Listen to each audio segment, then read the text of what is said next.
Tonight, medium Nancy Matz will discuss how your energy and aura can affect your relationships. See you in about 5 minutes.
Grab your popcorn and snacks. Find a comfy spot, take a seat or lie down, and let me transport you to a place of fantasy, ghost stories, ancient legends, odd creatures, alien encounters, and other magical topics.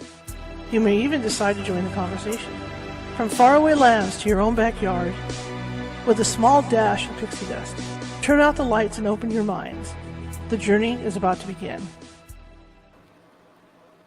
Good evening and happy Friday, everybody. Welcome to California Haunts Radio. My name is Charlotte. I'm going to be your host for the next hour or so. Normally, it's Casual Friday. It is Casual Friday, but no Aloha shirt today because I've been out in the heat all day and I'm overheated and I just don't have it in me to throw an Aloha shirt over my t-shirt right now. Too hot, too hot, too hot.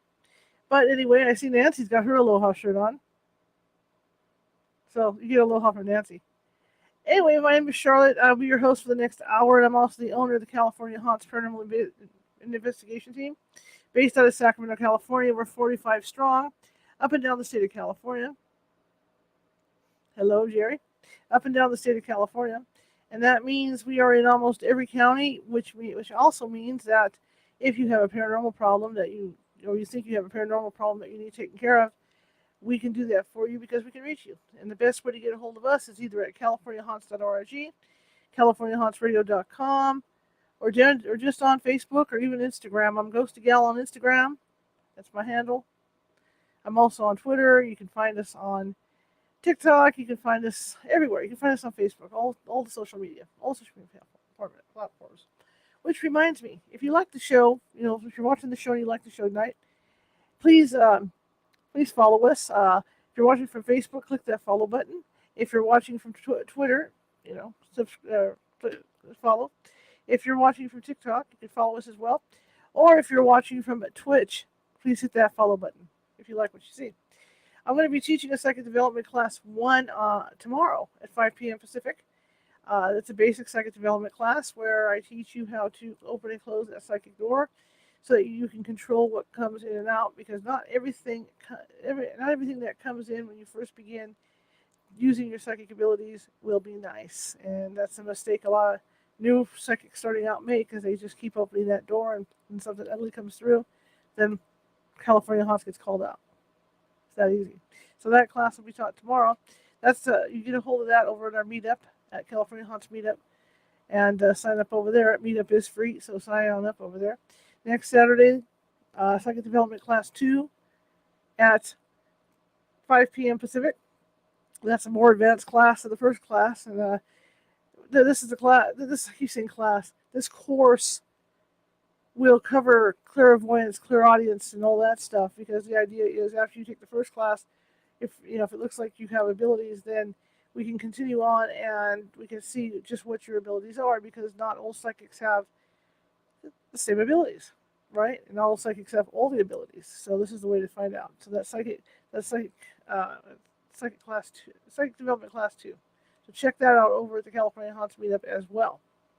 Anyway, this evening, it's Nancy Friday. We're good, right? We're good. It's kind of a relaxed kind of atmosphere here, but we're going to be talking about relationships. We're going to be talking about relationships and how your energy, the energy that comes off of you and your aura, can affect your relationship.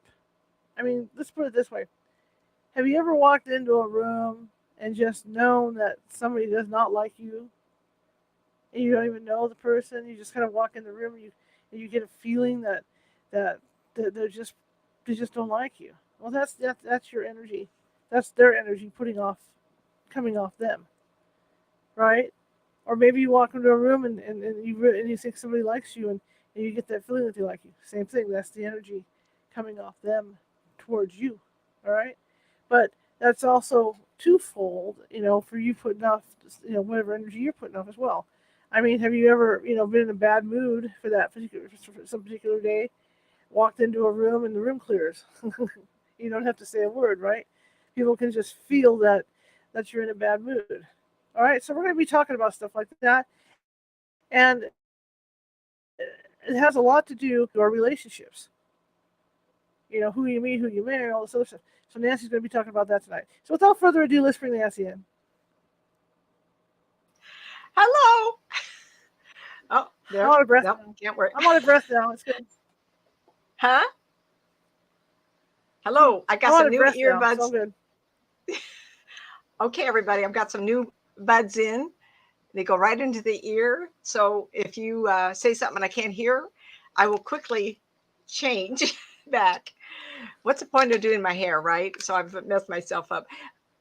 Happy Friday, everybody. I got my shirt out. I'm almost 3 weeks into a move, right? Don't know where the irons are. Do I put clothes into the dryer to get the wrinkles out? I don't know. I just put it on. So I don't know if you can see.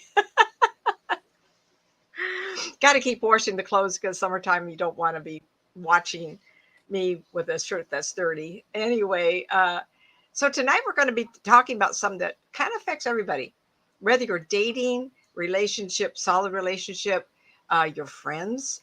What if you're married, you walk in the room, you're kind of mad, and your partner goes, "What the?" Sometimes I've had people tell me I have a stern look. I suspect it's because my eyes are very deep set. And in some ways, I don't want people to think that way because I'm always trying to be in a better mood. And yet I could do this. And if you saw my grandmother, the Indian grandmother, our eyes are just alike. And I remember looking at her and she goes, "Was she always mad at me?" No, she wasn't. She just adored me because I look like her. So in some ways, what my energy was of, oh, she doesn't like me, she might have felt that. She might have felt that. And in some ways, that crosses over to all ages. Uh, Real quick, in high school, I was just talking to a friend. Um, you know how the pretty girl gets the boyfriend, right? And I wasn't the pretty girl. I just wasn't. And yet I had boyfriends and I had a lot of people in my life.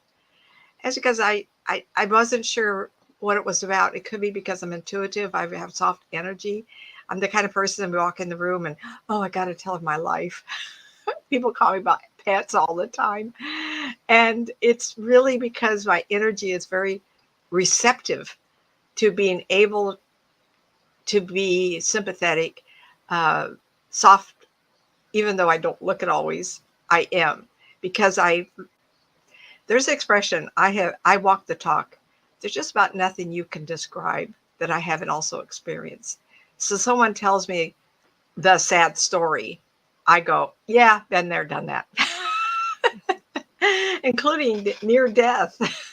Well, once, yeah. And then I guess I'll have to say twice then after, I came real close to kissing that Blarney Stone and had to. I got to move this away. I'm not looking. What is wrong here with my screen? It's going boop, boop. Oh, there we it was bouncing around. Wait a minute. What's going on here? This is an interesting topic, and I want to share something with you. After my divorce, I was dating a gentleman, and he took me to a Mexican restaurant at Arden Fair across from Sears. It was a really popular restaurant. It must have been 92, and it was a restaurant that had the bar went in and a big restaurant. It was very ethnic looking, and they had little dimmer lights over my drink. It was like the place that women would want their man to take. And he did buy me a drink. He was used to drinking. I wasn't. But I did get a margarita that night, and I sipped it a little bit.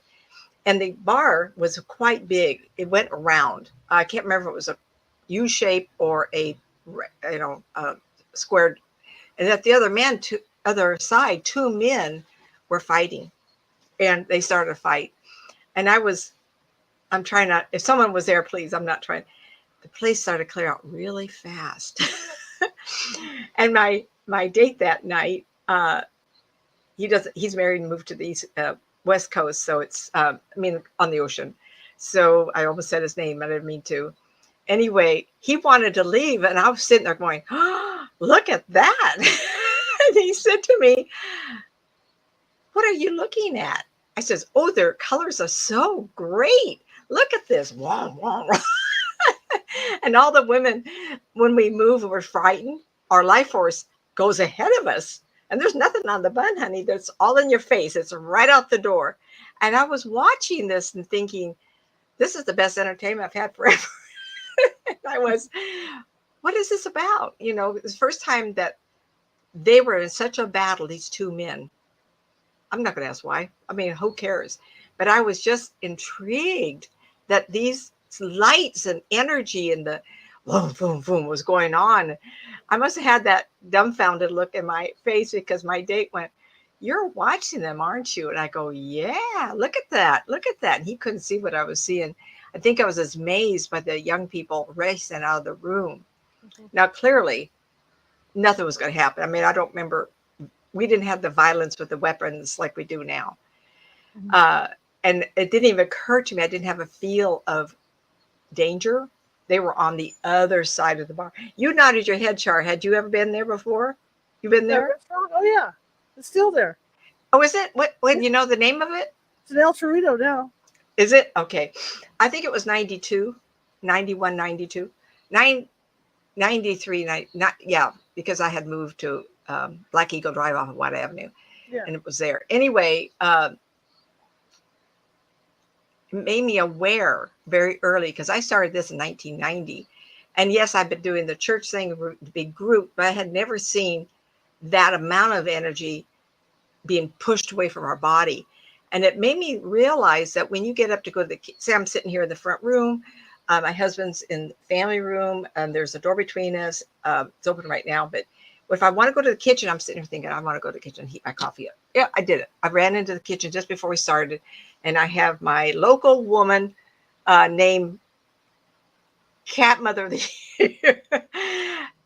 But what happens is, even though I'm sitting, our life force gets up and moves to the kitchen. Good example of this. The husband and I like to go places.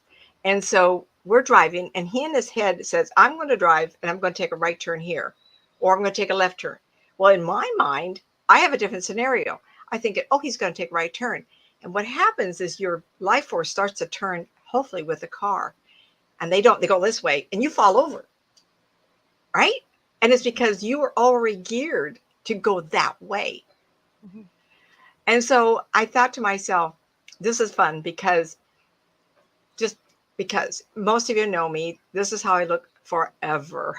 I've never really, I've gotten older, everybody, but I'm not, this is forever. And what if I came on with pink hair? What if I came on with big black rings around my eyes? What if I came on with balloons around me? Every time you'd see me different, you go, what's this? What's this? Startled, anxious, dread if I'm all black, pink, big hair with pigtails all around me. You go, that woman crazy at her age. What's she pulling off here? So visually, we can also react.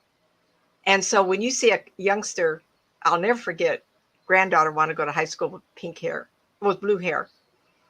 Now I've forgotten. Mother calls me and says, she wants blue hair for high school. And I said to her, yeah, when else is she going to get the chance to wear blue hair? Right? When can she do it? She's trying to find her identity. I'm all for that. Absolutely. No, I don't like all the piercings and damage. You ever seen piercings after 20 years? It looks pretty bad. Pretty bad. And we always change our mind. I have a couple of tattoos. My daughter gave me one when I turned 50, and the color's all gone. And I thought, well, maybe I should kind of freshened up a little bit. And every time you decide to do something, your life force changes. When I was in Tucson, Arizona, there was a big event, a psychic event in Phoenix. And they had this big thing going on. And I didn't, I found out later what it was. Someone had invited me. They had an aura reader, aura photography, and a reader there. Mhm. And they said, oh, Nancy will do it. Call Nancy up. And I go, I can't remember doing this before. It must have been 2011. I don't remember if I know the group. I couldn't even tell you. Was it Evolving Times Expo, possibly? Or was it Dean's that he has Madison Avenue? Because he does travel around the country. I just don't remember. And so the photography took a picture of each individual. So I did it for 3 days. I was amazed that I was able to read this and read them. And they were people were screaming and yelling at me, oh my God, how does she know this? And I just look at the colors. And of course, there was a gimmick. So was I stepping into the person, or was I reading the intensity or the lightness of the color as they would then put their hand on the plate? Don't want to give it away, but there is some kind of transference of your energy onto a plate that reflects those colors. And I could read past, present, and future. And our photography guy says, did you know you could do this? And I go, yeah, no, I guess I do. Guess I do. You know, I guess if you're born this way, everybody, you start out this way. After a while, you go, oh, hey, I'm game for anything. You know, I've done some pretty strange things. So there you are. And Shar knows a lot of them. But what that taught me is that we carry our life force and we bubble it up and we color it with density and we make it light. Have you met somebody? I was talking to you about this woman friend. One of the sweetest souls you will ever meet. When she walks in the room, you think a cloud had just entered. Meditates every day. And that's the one I was telling you about, that she wants a gentleman in her life, but she'll only attract that kind of personality to her, but she wants a different kind. She wants somebody with more life to them. So she is of a different vibration. You got to meet up to what your expectations are, because that partner also wants that. Now, if their partner wants somebody who's a lily and meditates and has a lot of crystals, yet he's a rancher and has a lot of cows he works with, may not be the best match, everybody. You have to be similar vibrations. I want to go back to something I mentioned earlier about the fight. People unknowingly throw their energy around. What do I mean by that? Have you been to the grocery store and two people across the room recognize each other? All of a sudden they're screaming, hello! Guess what they're doing? Ba-boom! They're throwing themselves across the room and embracing their friend. Is that in your way? Were you in the way? You go, ooh, ow, what are they yelling so? What are they doing that for? Oh, they're so happy to see each other. But it disrupted your space. You know why? Because your colors, your energy around you is flowing perfectly for you in that moment. Are you concentrating? You thinking about a child or work? So someone's going, hello, across the, how many people, yes, been somewhere, and they just yell, oh my God. Well, they're throwing themselves all over the room. Do they know? Do they care? Evidently they don't. They don't know. So we're enlightening you today. So this was kind of a build up to where I was heading. Dating. I was single 15 years between marriages. After the last marriage ended in 88, I thought, I don't want to do this again. But I like men. So I was dating, and 15 years in, this gentleman said to me, I don't like dating. I want to be married. And I went, oops. Who are you talking to? And he goes, and I went, gosh, first time someone's asked me. Was I giving off a vibe that I wasn't wanting to get married? Yeah, probably so. Probably so. Because after the last marriage, after cancer and all that we went through, family issues up the buying, taking care of a grandmother that lost her mind. She was blind. Lawsuits because of that. The cancer, wayward daughter, life issues, let alone us as a partnership. Because I didn't know. We were so young. We got married 19 and 20. In 67. What did we know? In those years, everybody got married way too soon. Mm-hmm. We got him through 2 years of college. I put him through the rest of the 3 years. And then it was my turn. By then, I had 2 babies. I was too busy. So over the years, I've collected enough credits. But it is what it is, because I am here because of that. And it's wonderful. So in those 15 years I was dating, what kind of vibes was I giving off? Do like me, and I like to date. I like to dress up and go out. So I would let that energy encourage someone to invite me out. I went dancing. I had friends that we went out. I had a wonderful friend. And I called her up one night. She was grieving over a loss of a friend, man friend. I says, I don't care what you're doing. You're going to get dressed. You're going to come over here. We're going to go out. I'll drive, because I don't drink. And I wanted her just relax. So we had like 5 years of great fun dancing. And we had good vibes. Both of us met somebody. And in those years, that's where you went. We didn't have online. We didn't have meet up. We didn't have any groups. Mhm. We're talking the dark ages, everybody. So when I met my husband, it was a totally different world, and he was a marrying man. He didn't like dating, and whatever my vibe was, he was a widower. So he first initiated coming to me because of grief, and that's my special. I like, I'll help people with any kind of grief, and so my vibe was very receptive, very soft, very um, like I did that. And he said, this is the kind of person I want in my life, not for that, but because of energy. And I'm not going to go and explain, but everybody knows me as a type A. I got busy. I'm doing things. Nancy, you could retire and you could play. I go, well, you know what? My retirement job, guess what? I'm doing it. This is my job. This is what I want. I'm probably not slow down. I'm slower, but my energy is shifting just a little bit to do this. Getting back to dating. Say you're in a relationship and the man has done you wrong. Mhm. Oh, the woman has done you wrong. Let's not, I have to, I'm a woman, so I'm going to think about men.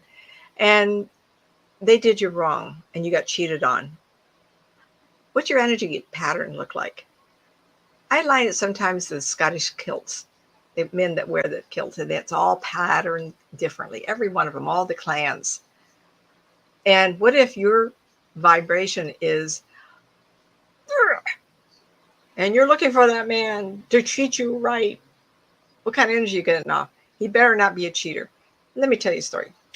I had the privilege of another friend marrying her to her man.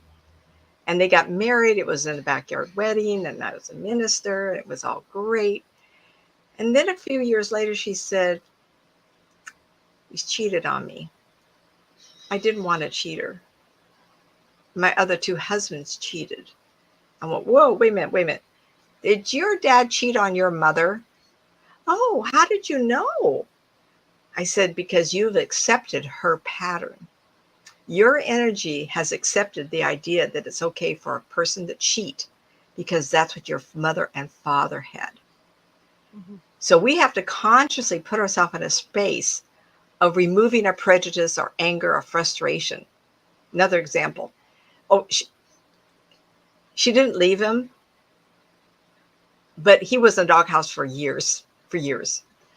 And then he died. 51. So the universe, has karma, I'm going to get in trouble on that one. I'm sorry. If she hears this, it's with amusement because I'm not using her name. Right? Right? Oh my gosh. So if you accept something, I was going to talk, I better finish this thought.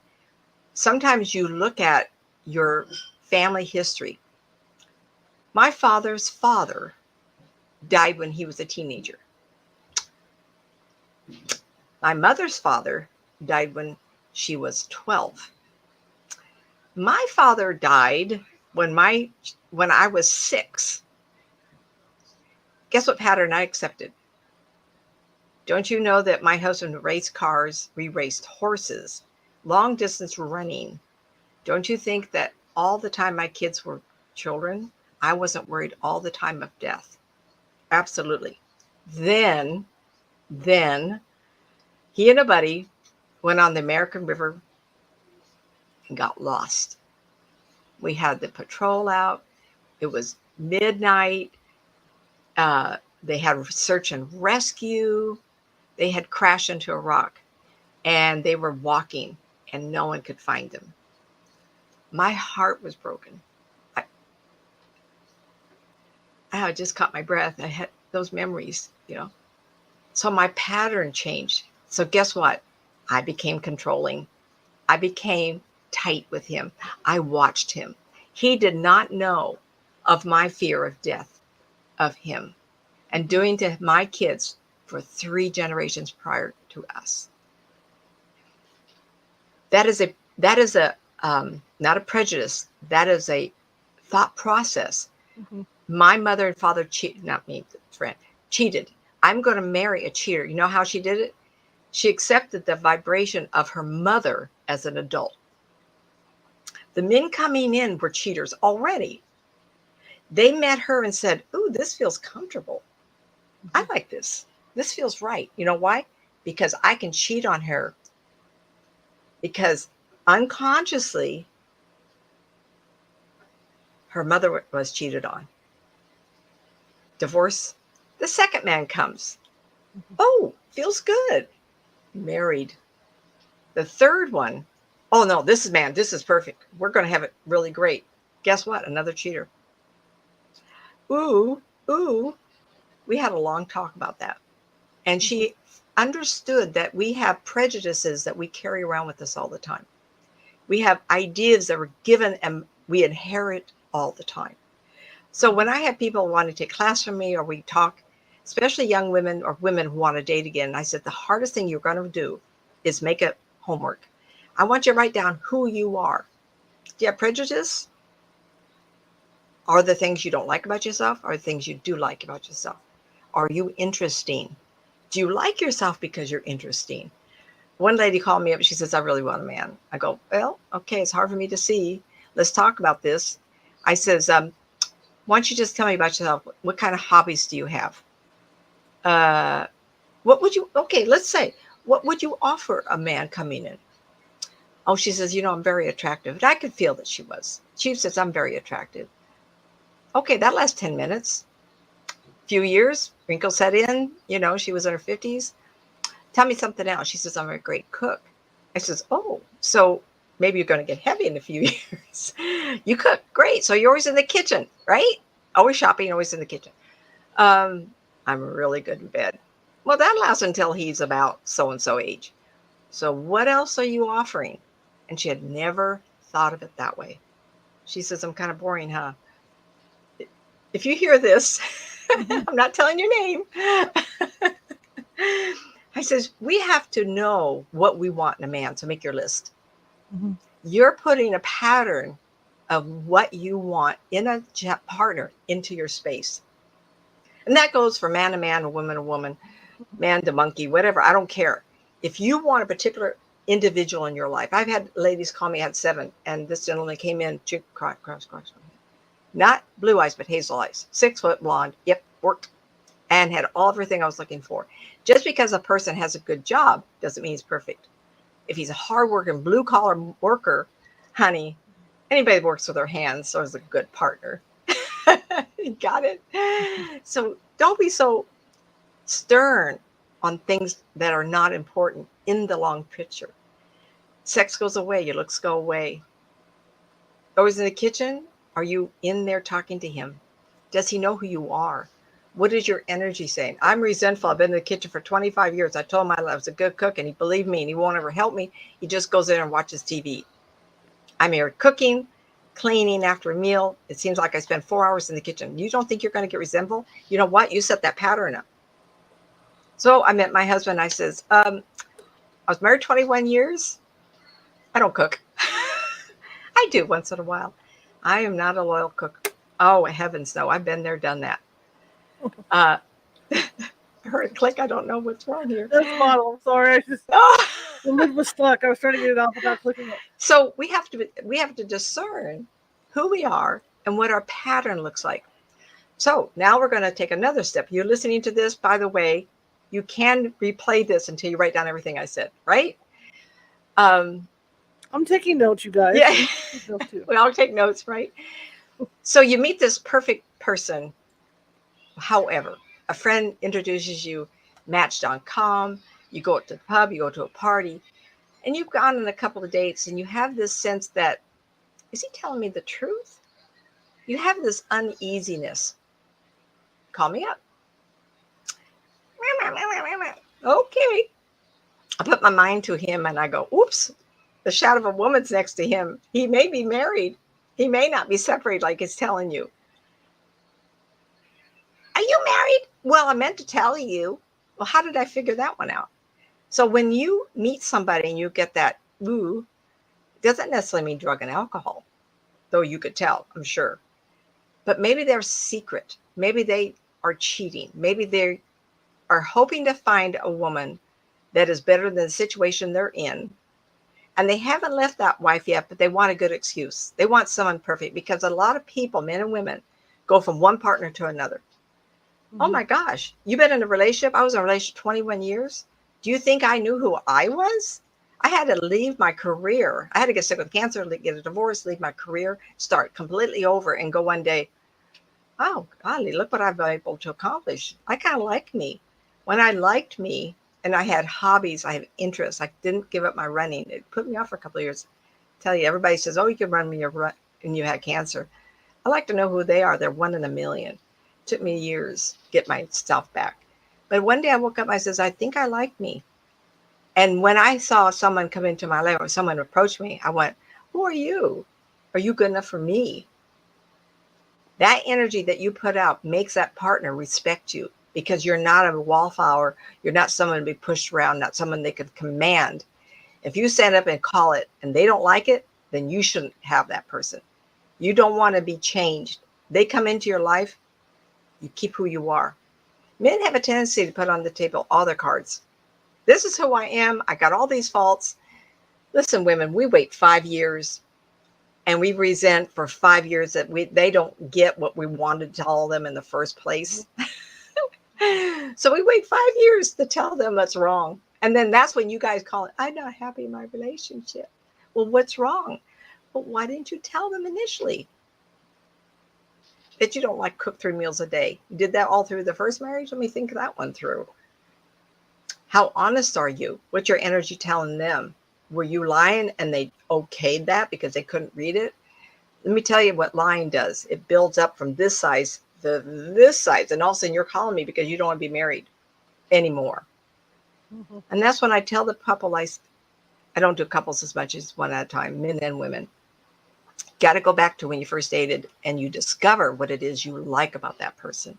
Go back and re-identify your dating enjoyment. What was it you liked about it? And bring those things in. If you can't fix it that way, then come tell me. And then I'll say to you, you know, he was beaten up by his father when he was 14.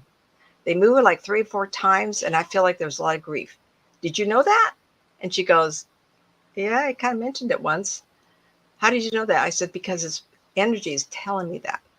He goes back, he brings the 14-year-old forward. When we're emotionally abused or physically abused as children, guess where our emotional age is? There. I have a lady, wonderful, very, very successful. I mean, wow, wow, wow, right? But she dates men 15 years younger. How successful is that? And I talked to her one day. I says, maybe you ought to date someone older to be more successful. She says, who says I want to be successful? I want a young man to pan all over me. I want to have wild and crazy sex, and then I want to dump them. I went, whoa, wow. What are you telling these guys? Well, you're telling them you're exciting and that you're not a forever because your energy doesn't allow them to get close.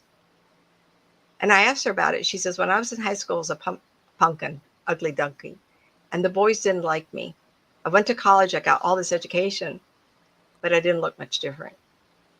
Well, let me tell you, she's absolutely drop dead gorgeous now, right? And she has never had that fulfilled in her life of being adorned for her beauty and her looks and her big paychecks. So she's reverted back. Did you marry somebody? You dating somebody who's actually 14 to 17 years old? And I'm hearing women, yeah, I did. You accepted a child because you wanted to take care of somebody. You felt that you could nurture and change him and mold him to be the man you wanted. How did you know? Because you felt that mother instinct around him. Someone else, maybe not, but you did around him. Remember, I'm a woman, so I'll make a reference. It goes both ways, everybody. I had a fellow in Oregon. He was a therapist and physical therapist, and he was helping a lady, and they fell for each other. She calls me up. I want him forever. He calls me up. I think I want her forever. Gosh, you know what? I didn't get either one of them for either one of them forever. So both of them were wounded. One wanted a father figure, and one wanted somebody they could fix. I'm not telling you anymore because I didn't get permission. Right. So guess what they were both sharing with each other? I'm needy. I'm broken. Can you fix me? Oh, well, Daddy, take care of me. Take care of me. The man, I can take care of this person, and this makes me feel like a man and I'm important. It's not conscious, but it's you should be aware that your energy is telling them that. You may not be doing it, but you may give subtle hints and gestures. But your life force is reaching out and pulling them to you. And they're wanting to go and grab you and pull you to them because they want to take care of you. Well, those relationships don't at work. No, because you grow up. I'm a good example of that. We were 19 and 20. We got married, dated 4.5 years. We were one of that couples all through high school. Not 15 and 16. I dated at 14. And human beings don't really find out who they are until about 25, 30. Who are you at 19 and 20? Good Catholic kids got married, Catholic church, high noon. Father Mastretta, Holy Family Catholic Church, Auburn Boulevard, and Sunrise. He retired 2 years ago, a couple of years back. But it was too young. I think that we weren't aware of who we were even. And so at 25 and 30, in those years, I remember thinking, doesn't feel right. Didn't know for sure. I didn't know what I was, but I knew that both my kids had abilities. So I was sensing something and not knowing. But we did stay married 21 years. In those years, people didn't get divorced. Oh, is anybody written something in the chat room? Mm. Okay. I'm open to questions. I'm condensing. I hear voices in the background. Huh? I hear voices in the background. Does your husband have the TV on? Oh, it's really far away. I can hear it. He's got the fights on. If you hear cheering, one of them won. Someone. He's a sports fella. Yeah. If I had the door closed, I tried to do that, and the cats go crazy at the door. And one sounds like a bad Siamese imitation. He's asleep over here. Hi, am I overwhelming the audience? Am I giving too much? Can they follow what I'm saying? I was just thinking, well, while you were talking, is there's always the talk of people being in these patterns where they keep choosing the same type of relationship over and over, and usually it's based on how they grew up, in their family, which is what you were talking about earlier. So Absolutely. it makes perfect sense. It's unconscious. We bury. So here's some therapy stuff, everybody. I call it the white feather effect. Put a white feather up in front of us, and without us realizing, the wounds of our youth will come forward and expel when you don't want it, and you may not even remember it. So sometimes when your life force is under duress, that white feather, who you're supposed to be, gets bent over. So the white feather effect is always around us. You got to think about it. Am I smooth? Am I calm? Am I receptive? Am I giving? Am I taking in a relationship? Are you honest? Because after a while, not being honest, whatever that means to you, will come out. A lot of relationships break up because someone said, I'm not going to tell him I like to gamble online. That's happened 3 times. That's devastating. Oh, my mind just went rings and rings. All the people have talked to me about relationships that don't work. It does not mean early life marriage cannot work. It just means that some people are willing to get the gloves on and battle it out, or go to therapy and talk it out and figure out what was wrong. Most of our wounds, woundology that haunts us forever, the ones we don't address as youngsters. It's just amazing to me, because we all think our childhood is fine, right? But I already told you, I was a very sickly child. I remember the hospital. I remember being in bed sick. What kind of wounds are that? When my father was killed, my grandmother, his mother, came to visit Betty, my mother. And the 2 of us girls were playing on the floor, and they walked in, and my Bobby Isabel was a very short person, 5'1", and her husband was 6 foot. And I remember as a tiny kid watch him walk in. And they told my mother what had happened. And her words were, what am I to do? I have no money. Boom. So guess who's an A-type personality, works all the time, right? I will never, ever put myself in a situation, which is kind of crazy because I left the Pacific Bell. I was a first line management for 7 years. I left at 42. So I was going to go up further. I was making a lot of money. It was like the job to have was Pacific Bell in those years. State of California, federal government. It's kind of like all the same. Yet I left that security. Did I learn it wasn't important to be happy? My first husband and I were, as they would say, we lived in the zip code everybody would wish they could live. You know, Loomis was the place to be. All the bigger homes. I could tell you all night long the subdivisions and no one would know. But in every city, in every town, there's always a part of town where the up and coming would go. And so I left that. And I left the big job to do this. But I still work a lot. And people say they're afraid. What language are they talking? So when people come to me, I say, you know, secrets aren't very hidden from me. And I had people say, oh my God, how did you know that? I go, isn't that what you want me to do? You can't hide secrets. If you want to talk about something that's bothered you, your energy will show me. And what I mean by that is when I enter time, which is the base of your neck, I go forward, backward. Backwards always use time, so it's very easy. For me. Okay, I know. That's what she says, it's easy. And every time you have a big event or something that's wounded you, whatever thread of time that is, mother, father, school, hobbies, whatever big bubble of, wow, look at what happened today. Oh, look what happened today. I bump into that. So then I have to, because I've done it for so many years, I try to evaluate age. And then I try to evaluate, is a singular action or were there more people involved? So when I was, I bought my first car at 18. 18. It was a Rambler. And it had a friend named Linda and my husband on the passenger side. We got in this terrible car accident. And the car that hit us was coming on Hillsdale Boulevard. There was a cement divider. Raining. It flipped the car, came up in the air, and came down on top of us. The police said to me, how did you know how to turn the steering wheel that it didn't crush you? That wasn't what upset me that makes me think about it. I'd had surgery on my foot, and I pushed so hard into the bottom of the car that all my stitches were ripped out. Yikes. Telling my mother I had to go to the hospital and get that redone. That's what I remember. The trauma of the medical, the trauma of telling my mother, oh, the car didn't hit it. You know, we survived, went on the engine, didn't come on the cab. Hey, fine. That is not what triggers it. So if someone read me, what happened at 18? Wow, big car accident. My darn foot, I had a growth in it. I had to have it cut out. I had like 5 stitches.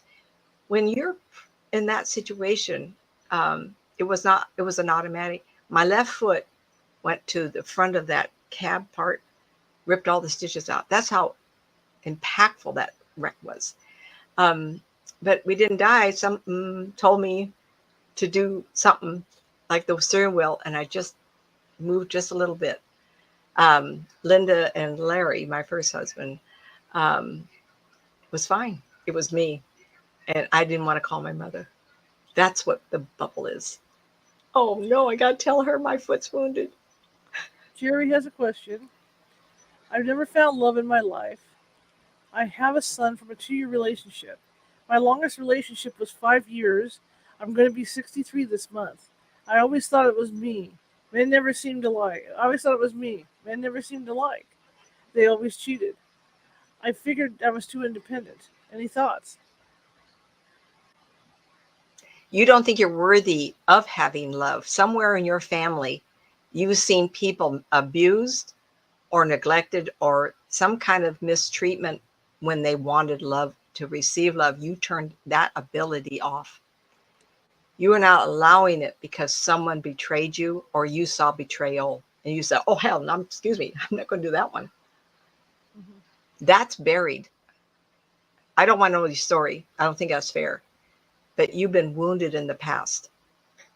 I think if you soften your life force and with curiosity and with a lot of sympathy I give you, sympathy I give you, it's time to turn that around and say to yourself, as I get older, I'd like to share that I've been able to get older is the gift. I would like to share what time I have left with somebody who likes me and see who comes into your life. All you do is shift your energy. Not that I'm not going to let anybody come in because I see something I hurt. Oh, I don't want to go down that road. So I think I'm right. Be curious if you share that with Shar later on. Mm-hmm. Do you know that story, Shar? No. Huh? No. No. Okay. I'm just here like everybody else. I'm listening, taking notes, drinking my water, just kicking back, doing my thing. Right? This Right? is interesting. I mean, I have friends over the years that I can see these these parallels of what you're talking about. Yep. Mm-hmm. Let's take it one more step. Ghostbusting. Let's Uh-oh. do an investigation. Uh-oh. Yes. Uh-oh. Let's Uh-oh. do it. I love it. So I do a lot of remote. How do I do this? Please don't ask me. I've done so many on the air and talked to people all around the world by phone. I put my life force somewhere. I can see the spirits all over the place. I've demonstrated that 2 months back when this man calls in. I says, oh my God, there's 13 dead men around your house. They want you to know that they're there.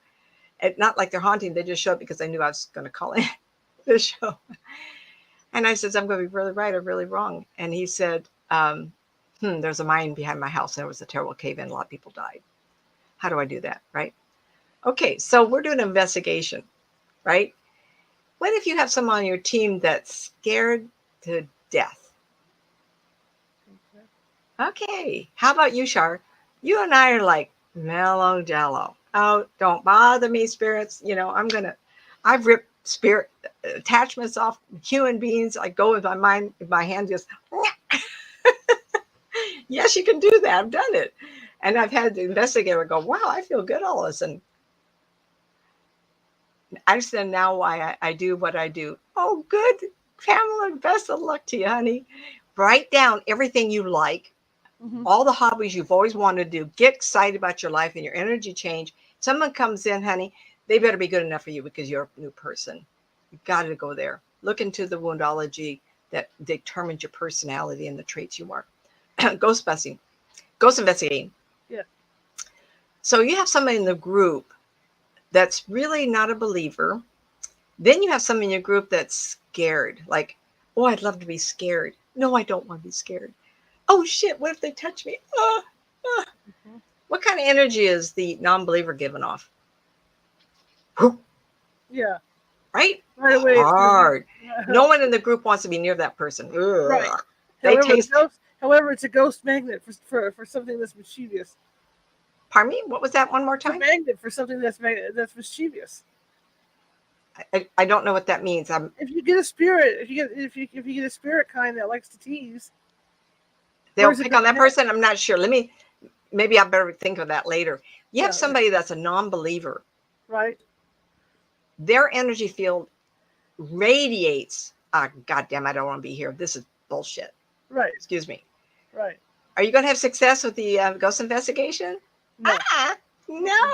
You know why? Spirits don't want to be around that. Spirit people, unless they go insane, want to be recognized. They're so afraid of being forgotten. They wanted communication. Now you've heard negative things, but 32 years of talking to spirit people, they're really hungry to get to you. They want to be recognized. In fact, I'll start talking about someone call me and first thing I pick up this person and the person will say, oh, I really wanted to talk to that person. I asked him 2 days ago to show up. Well, how interesting it is I find that person right there. It's not always you wanting the reading with me. It's your spirit person saying, I think Nancy could do this. Why don't you give Nancy a call? And then they show up. Now, remember, they have free will too. And us human beings, we have the flesh and we think, oh, we can just demand them to show up. Yeah, right? Not really. And sometimes it's not someone you're thinking about, And so let's go to the other one. How about the one that's really afraid? Oh my God, they're going to touch me. Spirit people like that, especially the mischievous ones. And they go, oh, this is going to be fun. I'm just going to come up to that person and go like this. You can have fun. Now, guess which ones had the best success? I have 3 words I always say. When you go to an investigation, you go with curiosity. I'm going to be proven that there's life after death.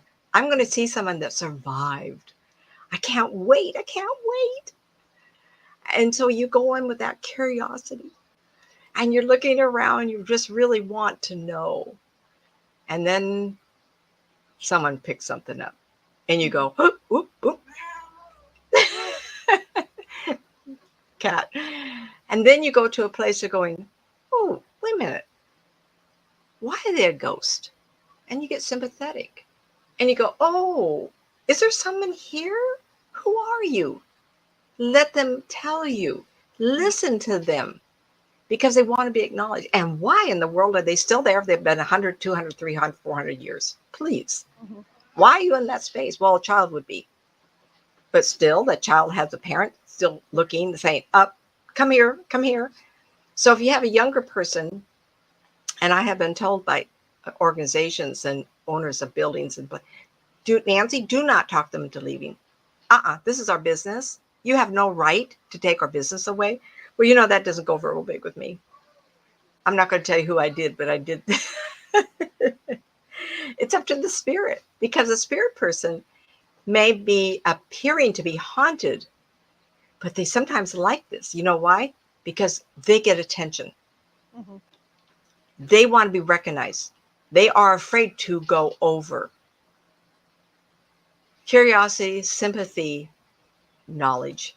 And I had another word, but knowledge is investigate who they are.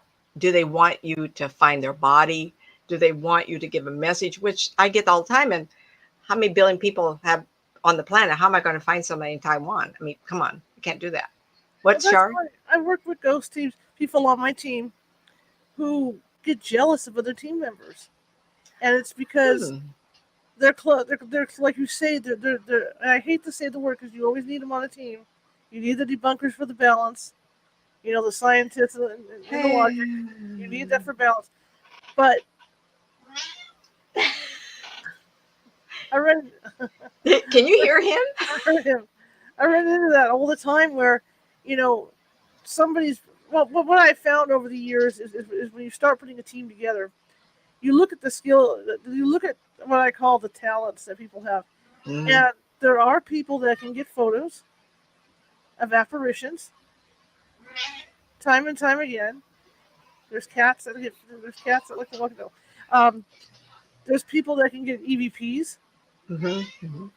You know, so there's people that can get certain types of evidence. They're energy sensitive to certain things. And, and they're able to get that evidence because I've seen that over the years. And he wants to tell us all about it too. You know why? Because he's sensitive to stuff. Yeah. But anyway, yeah. And then there's people like, and I'm not going to mention names. Well, they're no longer on my team, but I've had a knack for EVPs for years. You know, to be able to get them. And I can tell you where to point the camera. I can tell you what's going on. Yeah, point over there and take a photo. Yeah, I know. Char, take that picture. You crack me up because you'll be like, what? You'll be looking through me and you'll go, don't you see it? It's over in the corner. And I'm like, I don't see nothing. I don't know what you're looking at. Okay, I'll take your word for it. It's over in the corner. Oh God! And then I'll give a description. Then you find a picture on the wall somewhere or something. You know. Nancy will go, no, and she gets frustrated with me. And I can tell, you know, the other end of the phone, because Nancy waves the arms, you know what I mean? And I can just tell what's going on. She looks like one of those guys at the airport that's directing the 747 in the park. Because she's just like, it's over there, you don't see it, you know? Oh, gosh. I love this. I have been accused of doctoring EVPs. How do you do that? How can you doctor an EVP? How can I doctor something that's like, you know, 800, I'm not saying 800, but so many decibels below the normal voice. Mm-hmm, you know? Mm-hmm. And it's like, I'm sorry. I have a knack to get them. Mm-hmm, if you don't have a knack, I'm sorry. Find your own knack. But it's like, it's certain people have certain aura. Like you say, certain energy, certain aura coming off them that the spirit kind like. Yeah, yeah. And that's why they'll work with them. Mm-hmm. Now, photos, I don't get as many spirit photos, but I do get EVPs. You know? Just like, Yeah. who was it told me at the cemetery? Was it you? Like, when I go to the cemetery What? and they're all in the conga line behind me? The what? Because I guess my energy is so, so bright that they Oh, they follow. thought that. Yeah, absolutely. Yeah, I think you're the one that told me that there's a Yep. conga line of dead people behind me walking behind me, But it's it is. Where is your energy coming off of you? What does Pamela Right. say? Let's see. Are the spirits? Let's see. Are the spirits you draw in? Were they like you in life? Oh, I see. No, She's it doesn't asking. have. Yeah. No, like attracts like in a lot of ways. Absolutely, I do believe that. When it comes to spirit people, I have attracted every kind, and Yeah. they do follow me when I go places. And I'm at a place now in my life where I don't want that. I turn this off, I and do that's too. a success of being me. Is that Yeah. I'm not turned on all the time. If Yeah. I am, I go crazy. We go to Larry and I drove around and he's showing me parts of town because I've been here 3 weeks, almost 3 weeks, and drove right by a cemetery. Click. Oh, cemeteries. And I didn't, both of them. He drove by both of them here in Orville. Three spirits in one and two in the other. I go, oh my God, now my switch is on. Ugh. Because I do this for a living. Yeah. I'm used to dealing with spirit people. Oh, there's a spirit person. But Yeah. normally I don't want to be that way all the time. And it's just interesting. I'm talking to someone today about energy, a client. And I said, God gives you a bucket, 5-gallon energy a day. You can either exercise and use it up, or you could talk all day or be under a lot. She was under a lot of stress. You could be under a lot of stress and you just burn it up, or you could be a reader. You have to divvy out your life force.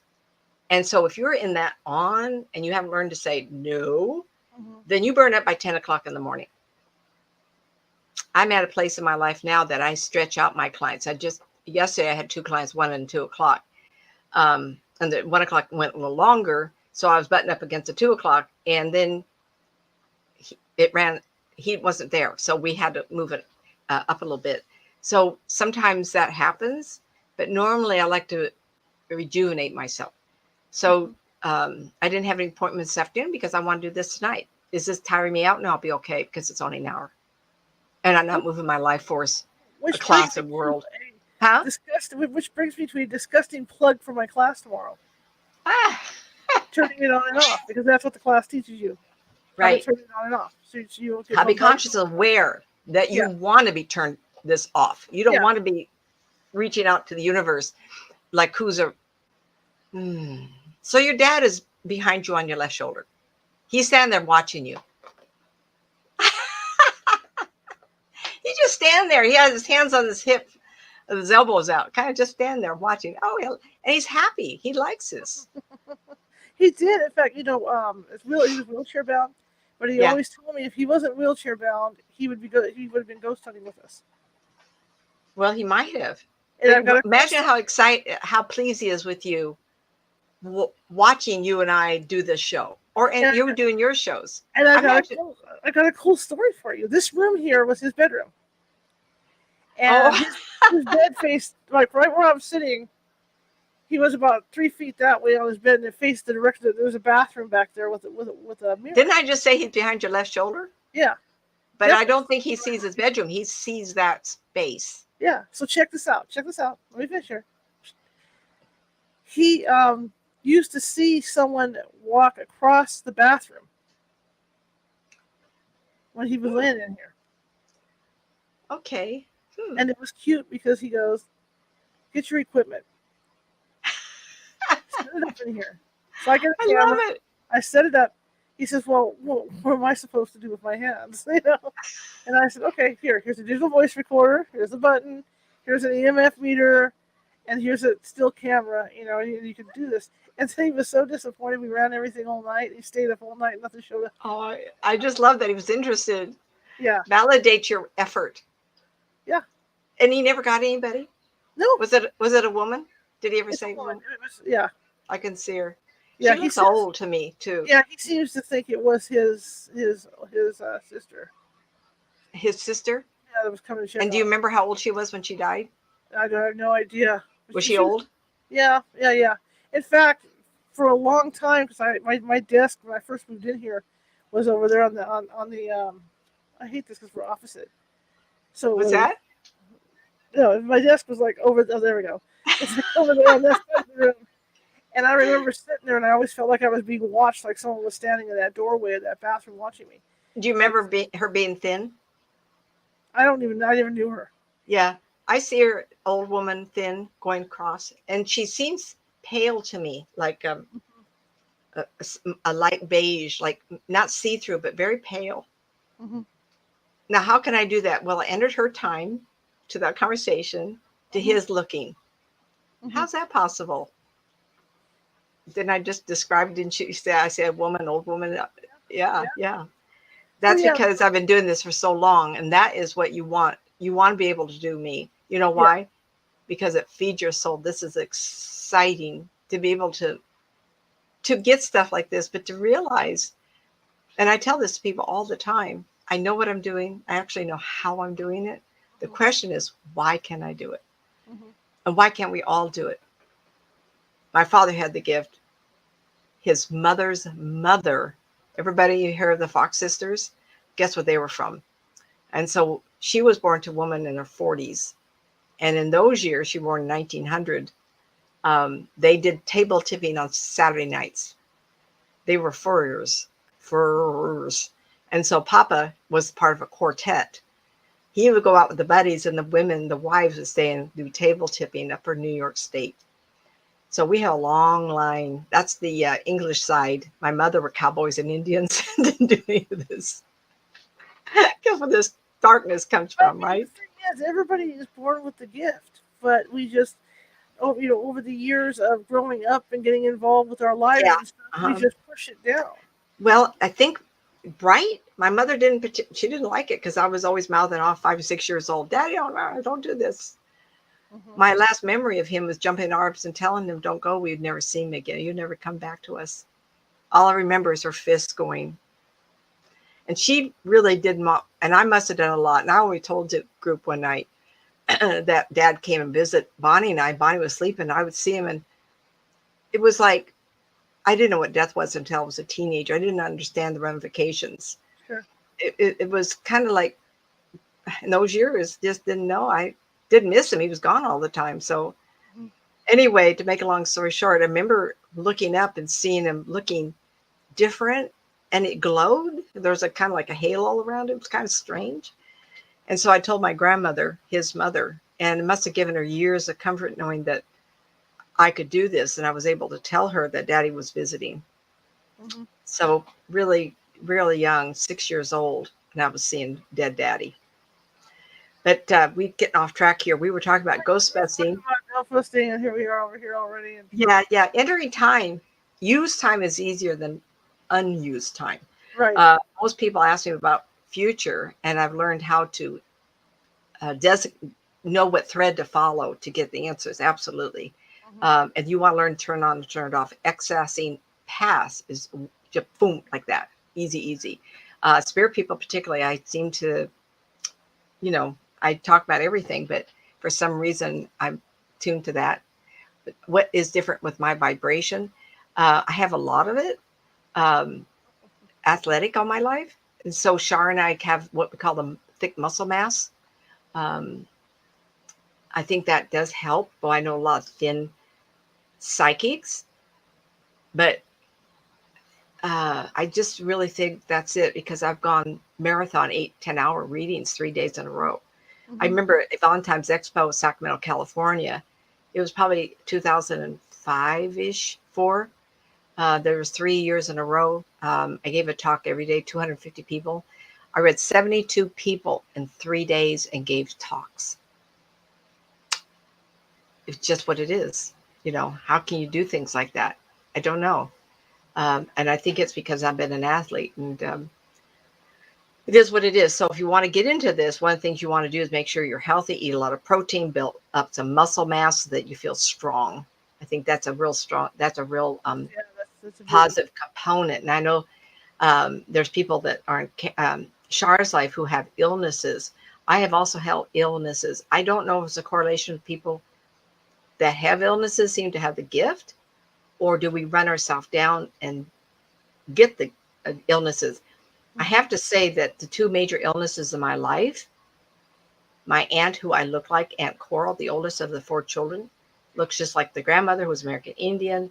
I look like Coral, and she had the same cancer and Graves' disease, same as I did, and both of them almost killed me. I do find that curious. If she had the gift, I don't know, but I think it came from my father particularly, and Coral had nothing to do with that. So do we inherit illnesses? Absolutely. Yes. The trigger, stress, yeah, not necessarily being tired. I hope I answered everybody's question. We went an hour. Is there anybody has any other questions in the chat room? Remember that saying that your mama used to tell you?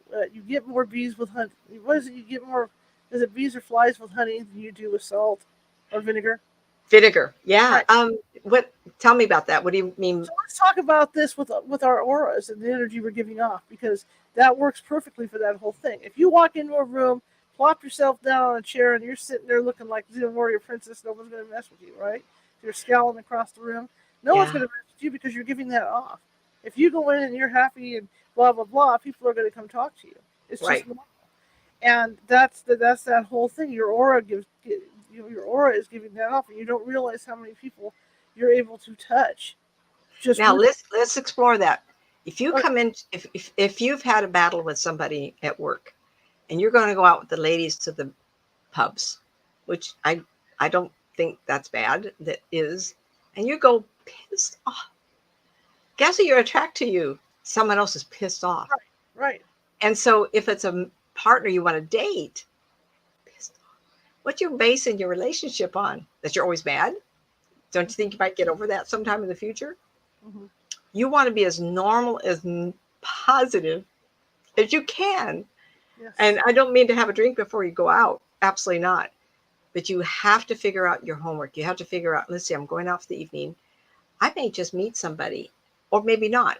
But if I don't have in my head what kind of person I want, then my energy will not reach and go and find that person and bring them to me. Right. Because we don't stay in our body. I think that we leave our body and we reach because we're looking at somebody, we go and touch them with our life force. Mm-hmm. And if their pattern matches your pattern, you go, come here, I want to meet you. Mm-hmm. Remember that look across the room and you see somebody and your eyes lock and you go, yep, that's the one. It feels just right. Oh, he's coming. Ah! Yeah, that happened to me once. It was across the room. It didn't work out for reasons that or just illnesses. It was just in where I was in my life. If someone had, which is really wrong, an illness that took hours and hours every day to take care of, I didn't have enough energy in my life force to do this job and take care of somebody. And Cat. So anyway, I had to end a relationship because the person was so ill, even though they were out, and we match energy wise. But you have to realize, you have to think about who you are.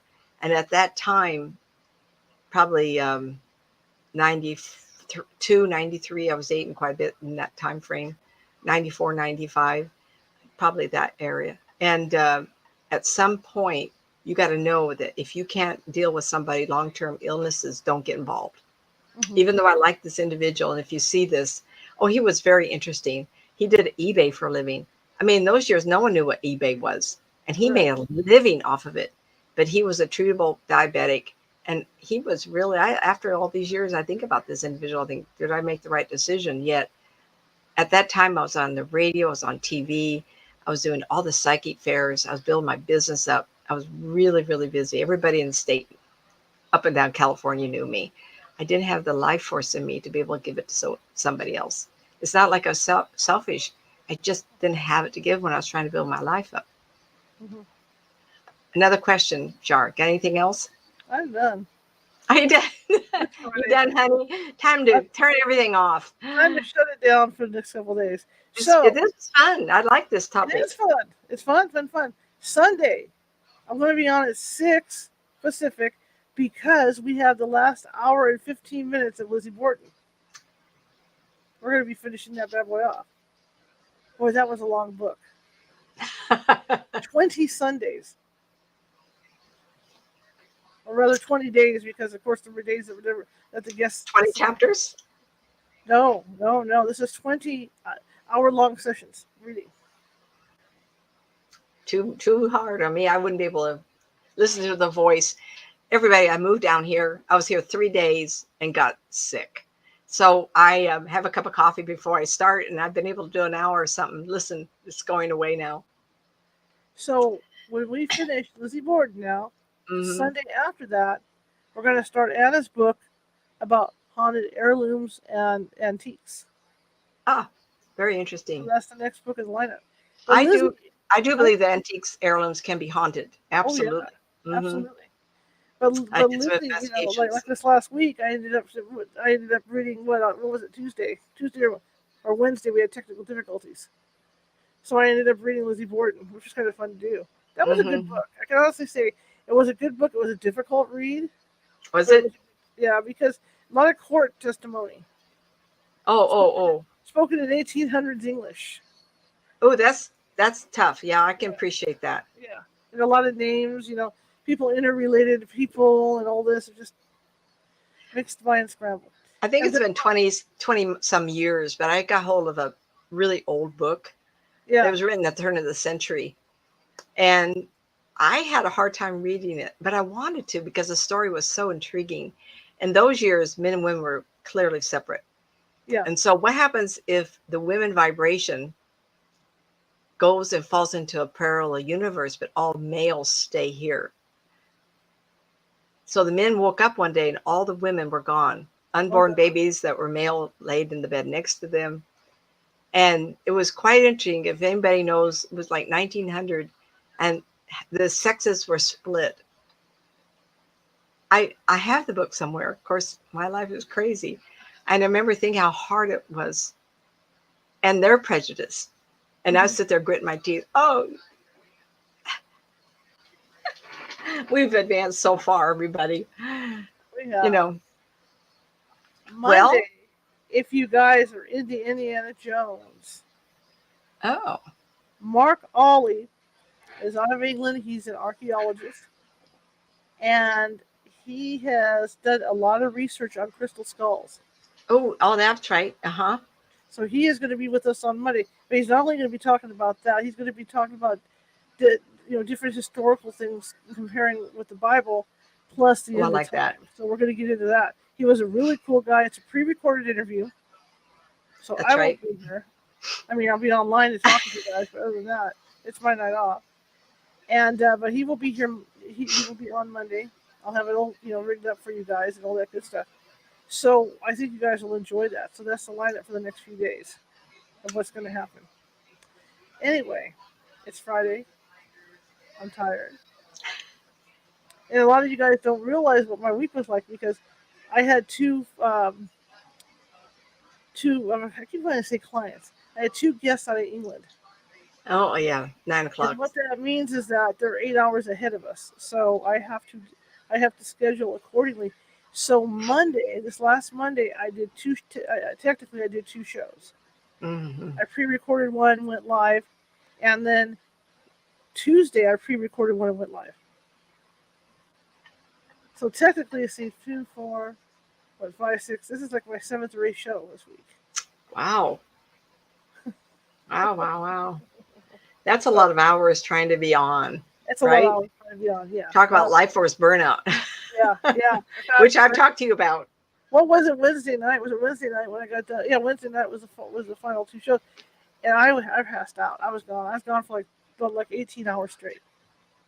You told me. I remember that. So it's kind of crazy. Gotta catch up. Again, I want to thank everybody. Our numbers this last month were tremendous. And we're growing by leaps and bounds. We doubled our usual monthly numbers this last month. Oh, yeah, doubled. That's right, huh? That was a big number. Yeah, we doubled. It was a big number. And it looks like we're starting to gain momentum again this month. And I have you guys to thank for it. Each and every one of you. So thank you. Everybody, anyone that's donated, thank you, because you're helping keep the show on the air. And this month marks the 3rd year since I started Wow. doing this format with this show. Amazing. Because What passed? Nancy can remember the Blog Talk days. Oh my gosh. I started in 07 or 08. And I think when we moved out of Arizona on 2013 is when I stopped Blog Talk. Yeah. That was a lot of years. A lot of years we did Blog Talk. And then when Blog Talk started, everything was cool. Then they got overwhelmed. So then I switched to Talk Shoe. So I did like 20 shows. Oh, I remember that. Uh-huh. And then came back to Blog Talk. Yeah. So, and then here we are. And I'm at 256 shows. Wow. Since I started doing this stuff. Scary. Okay, anyway, it's enough of that. Enough of reminiscing. Anyway, if you guys like the show, share it with 5 people. If you hated it, send Share it it to with 5 But yeah, 5 enemies to get even. That's what we do. Just share. Just think, if the show is really that bad, if you give it to your 5 enemies, it's like a revenge thing for you. If you're listening to this show, it's great. Then they're sitting there, listening and like, So anyway, if by the way, if you people would like us to talk about something particular, if you want her to bring a guest back or what kind of topic, make sure you send a note in, because we would like to know. I'm kind of involved here with this, and I can talk about a lot of different topics. So if you want me to talk about something particular, please. I am who I am. Like I can talk about most anything. After all these years, right? The old crone here, old woman here. Oh, look at the cat. Oh, funny. Shoot. Well, that's the other one now. Hi, bud. And remember, if you're in a place where you either like the show or you can hit those follow buttons, please do that. We're looking for people to follow us and like us, right? And YouTube, if you're watching from YouTube, please subscribe. There is a little ghost in the bottom right-hand corner with a magnifying glass and a Sherlock Holmes hat on, and just click on that little boy, and more than 350 videos are sitting over there for you to peruse. All kinds of different topics, okay? I'd appreciate it.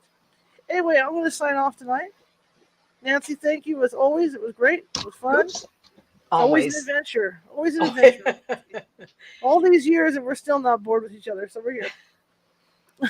Well, life gives us experiences, and life gets us in a place where we're more knowledgeable, and we're not as afraid. And those years I was doing Blog Talk Radio, I did a lot of readings, and that was fun too. But we had the same people show up all the time. Yeah. So after a while, when we got on to Port Orange Paranormal with George Lopez, that was fun too. Yeah. And then I told him, I said, be creative. And then he and a group of people would get together to try to figure out ways to test me and doing all kinds of stuff. Let's see if she can do this one. Right. Because you're right. We were doing those shows all the time. You had your show, I had my show. And then, like, if I was doing a live ghost hunt, because it used to be they had limits on the time, remember? Yep. So we would do our 2 hours, and then Nancy would set it up so we could go on her network and do another 2 hours. And then there was someone else where I could do another 2 hours. So we were bouncing around all the time. But in addition to all this, like Nancy says, we started guesting on other shows. So what's awful? I did that. And a couple of them, one lady you did know, she was on East Coast, a little blonde woman. She passed away. Yes. And a couple and I go, wait a minute, I got to know these people and they're gone? That's not right. Yeah. And then one gentleman, I don't know if he's alive, if he hears this, please call me. He lived in the Forster area, and he got familiar with a Bigfoot family. Yes. And he would hear the noises, and he invited me on, and we talked, and it was just, and then there was a fellow that did astrology, and I was on his show a lot. And it was fun because you get a network of people that, like-minded, even though different areas of expertise, but we're willing to talk about the strange and unusual because we're strange and unusual. Yeah, right? It's weird. Yeah, we're weird.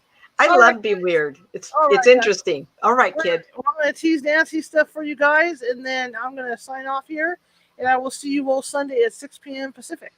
So all right, bye. Here's Nancy's info. Take Nancy off the screen. Okay.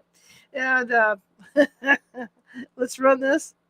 Websites, nancymatz.com, nancymatzauthor.com with the N, M, and A capitalized.com. And you've got youtube.com/Nancy Matz Psychic. Help, get me out of this funk. It's one of her books.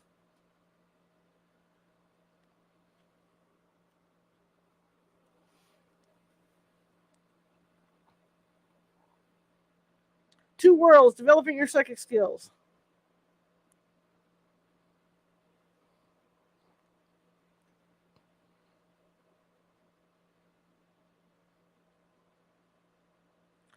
The Unwilling Sacrifice.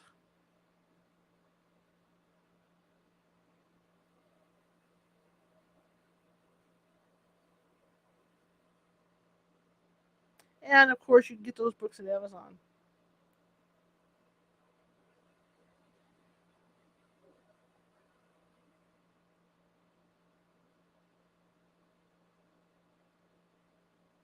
Okay, guys, I will see you Sunday, 6 p.m. Pacific. Have a good weekend.